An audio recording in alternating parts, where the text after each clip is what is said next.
On their wedding night, the man abandoned his wife and left without looking back, leaving Charlotte alone in the bridal chamber. It was absurd. Curled up in the corner, she couldn't understand what she had done wrong to make him leave so shamelessly. I should have gone over the wall, She thought, but there was no turning back. She stayed awake until dawn, then got out of bed and rang the morning bell. Servants rushed in with toiletries, dressing her up like a doll, nightgown off, an extravagant, cumbersome dress on. Afterward, she was led to the dining table, expecting to see her husband. But the seat at the other end remained empty, without even a set of tableware. The only ones dining with her were countless respectful servants. She had married loneliness. Breakfast, lunch, and dinner were the same. George never appeared in her life. Day after day, she grew tired of it and asked her personal guards if any entertainment had been arranged. Art exhibitions? Music? Your Majesty, there is nothing in your engagement diary. How can there be? There is nothing in my engagement diary. You are currently enjoying the privacy of the first days of marriage, Your Majesty. Charlotte found it ridiculous. What kind of honeymoon was this? Worse, she wasn't allowed to meet outsiders. With nothing else to do, she thought about reading, but as soon as she hinted at it, her guard took the liberty of interrupting her. Looking at the books placed before her, she felt no interest. How long would this prisoner-like life last? No one saw her suffering, as if she had been forgotten in a corner of the world. She was miserable, on the verge of madness. Forced to sit at the table once more, she listlessly cut into her unappetizing food until her patience ran dry. Throwing down her utensils, she decided to take action. She stormed into George's palace, only to be told he wasn't there. After pressing for an answer, a servant hesitantly revealed, "The observatory, Your Majesty." Charlotte stopped them from following and walked there alone, her determined figure resembling a warrior. Pushing open the heavy wooden door, she found George studying the stars through a telescope. So this was why he neglected her. She had assumed he would be at a brothel like most men, but he wasn't. That only confused her more. Why would he rather stare at stars than be with her? He wouldn't even argue with her. Her outburst didn't faze him. Instead, he simply sent her home. Heartbroken, Charlotte returned to her gilded prison. Even their personal guards were troubled, unsure how to reconcile them. Maybe making the first move would help. At his tall guard's suggestion, George sent her a handwritten letter. Reading it, Charlotte thought he had come around, that he'd finally spend the rest of their honeymoon with her. She ran back excitedly, only to find he had merely sent her a puppy to keep her company. Looking at the strange creature, she felt utterly disappointed. That is a deformed bunny. She turned and left, disheartened. Even the shorter guard was baffled by the king's thinking. When Charlotte requested to see her maids again, he chose to turn a blind eye and called for Lady Dan, someone of the same complexion, hoping they'd have something in common. Over afternoon tea, they vented about their husbands. The moment Lady Dan learned the queen hadn't consummated her marriage, she stopped talking, gestured for a pen and paper, and sketched out an explanation of the matter, sharing some marital advice. Seeing Charlotte still unsatisfied with her husband, she sighed and pointed to the dog in the guard's arms. It is a Pomeranian, your deformed bunny. It is a dog, a very rare and purebred Pomeranian. That's a Pomeranian, not a deformed rabbit. It's an extremely rare purebred. The implication was clear. George valued her far more than she had assumed. He truly cared. With Lady Dan's reassurance, Charlotte's withering heart revived. Perhaps she should give George more time, and herself a chance too. The next morning, there was someone unexpected at her breakfast table. She dared not hope for too much, but George personally invited her to his observatory that night to share what he loved. Maybe she could understand him. She couldn't refuse. Standing by the telescope, gazing at the vast starry sky, she felt a stir in her heart. I'm a small dot in the universe. Keeps one humble. Being king is a hazard.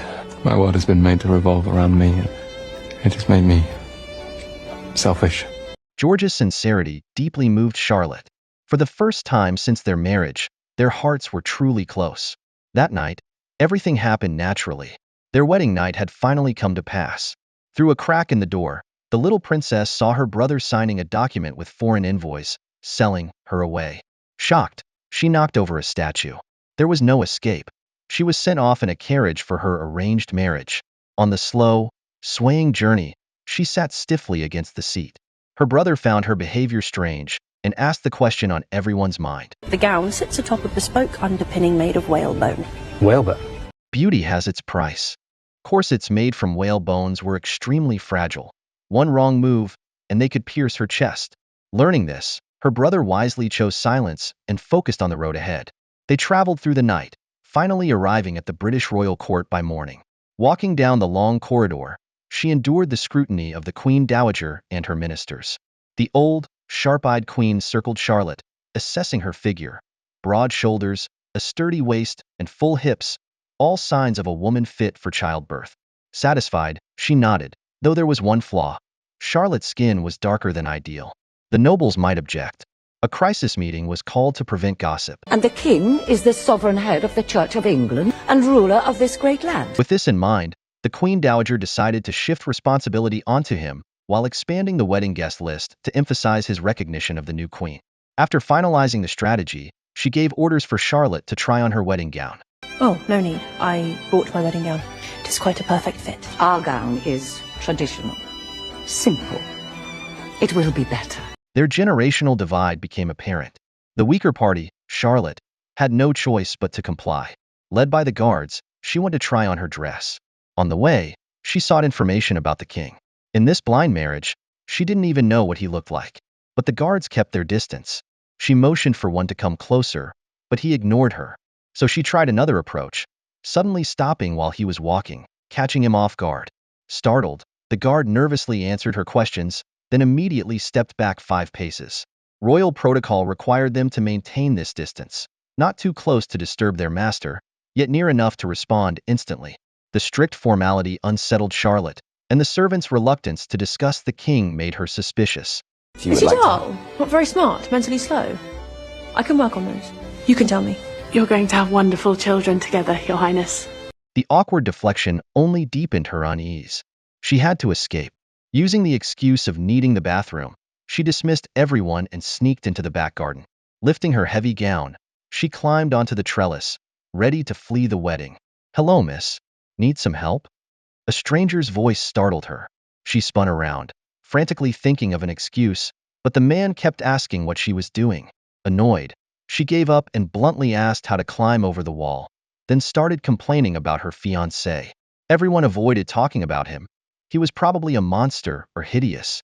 The man chuckled indulgently and playfully admitted, Hello, Charlotte.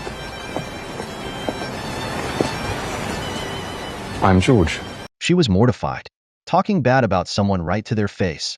Her luck was unbelievable. Flustered, she quickly lifted her skirt to curtsy, but George didn't reprimand her. Instead, he smiled warmly and whispered, "The title of king is greater than the man himself. I was born into this life by chance.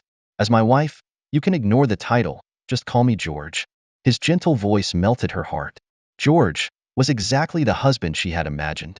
Suddenly, the arranged marriage didn't seem so bad.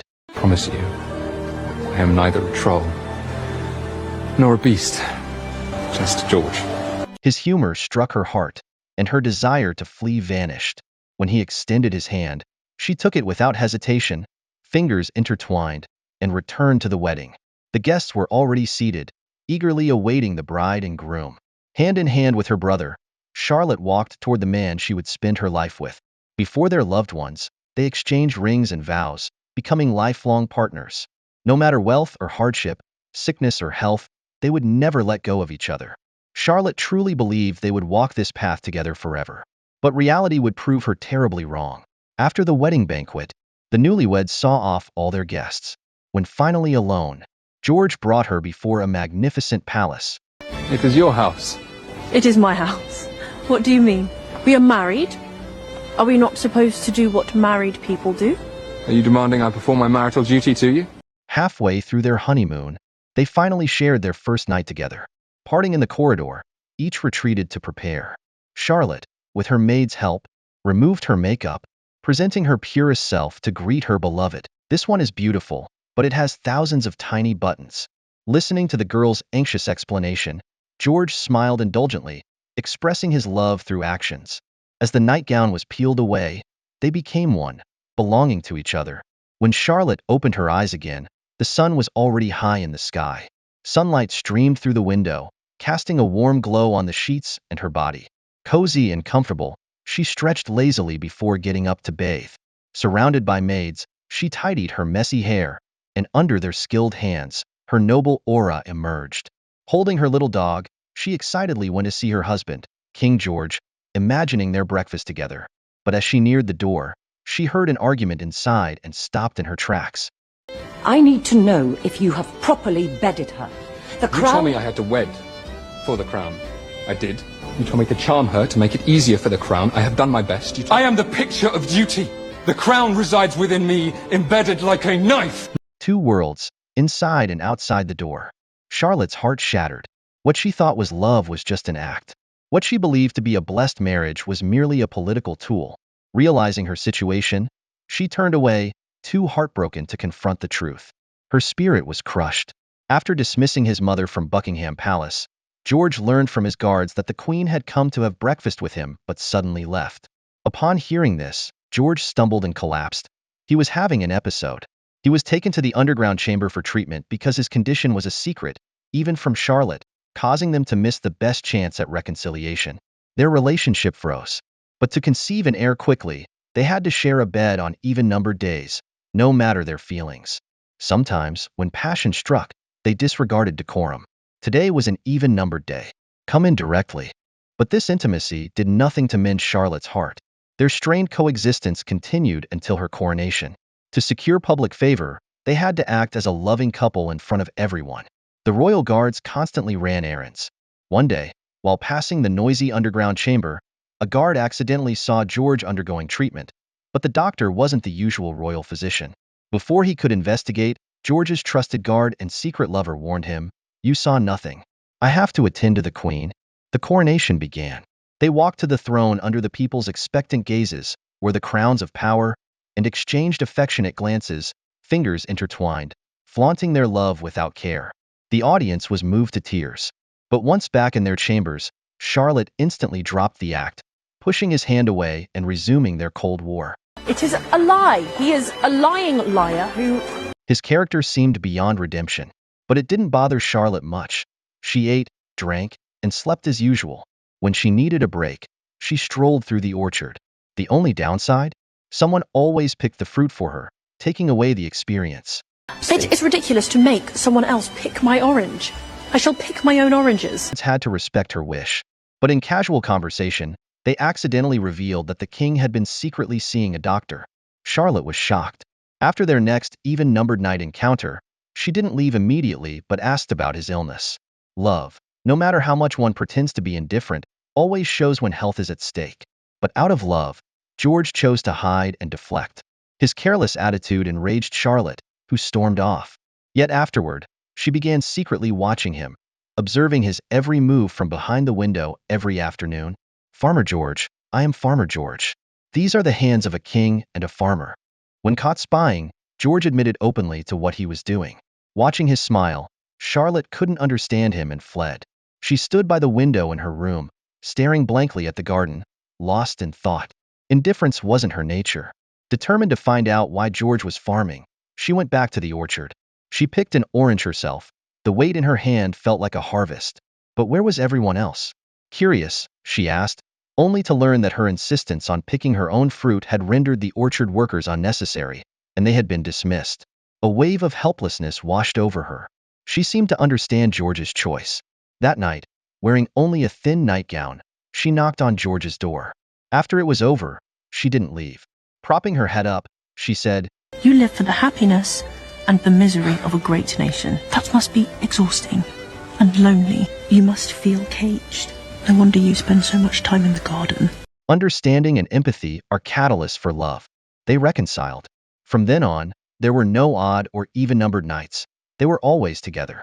Their hearts were finally at peace, and they fell into a deep sleep in each other's arms. The old man turned over in bed with a satisfied sigh, then reached to remove his dentures, placing them in a ceramic bowl before dozing off, oblivious to the disgusted look beside him.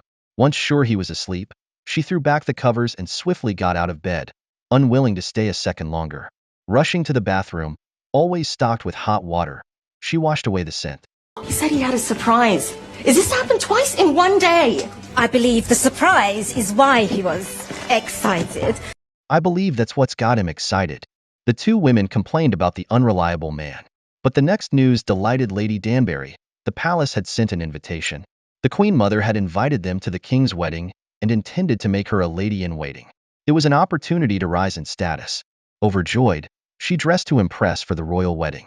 Accompanied by her husband, she was given special treatment by the Queen Mother. I am so pleased to have you here with us today on this family occasion. Lord Danbury, all the members of the Ton must be titled. The Ton?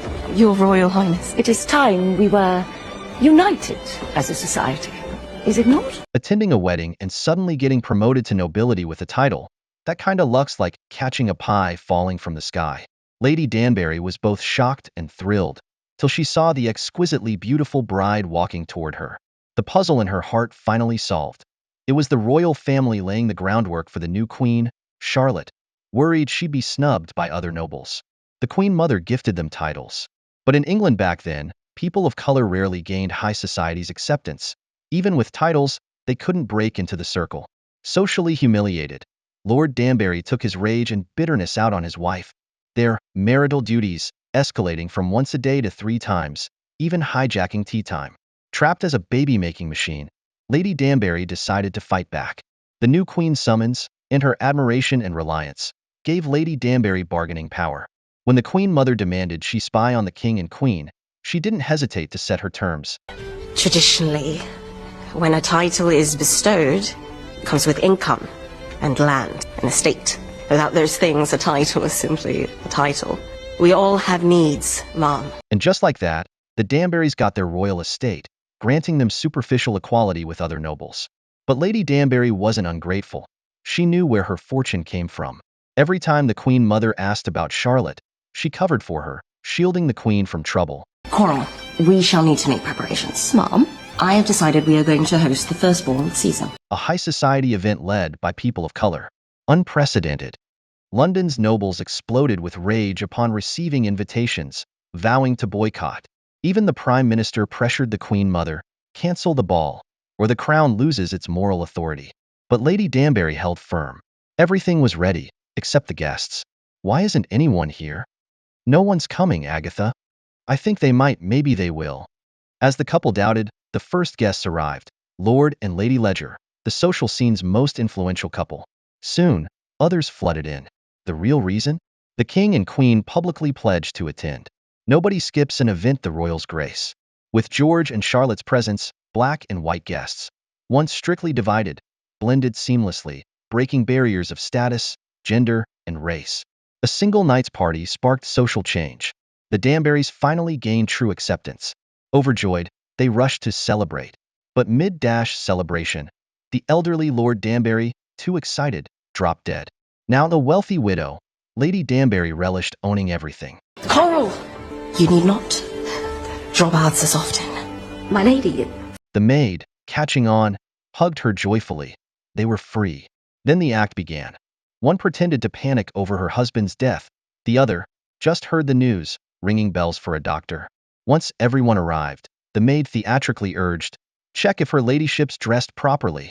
After the performance, Lady Danbury's reputation soared, praised as a devoted widow. But loneliness crept in. She tried starting a new romance, but the man was married. A scandalous affair? No. She tearfully ended it. Liberation required cunning. Even widowhood demanded a script.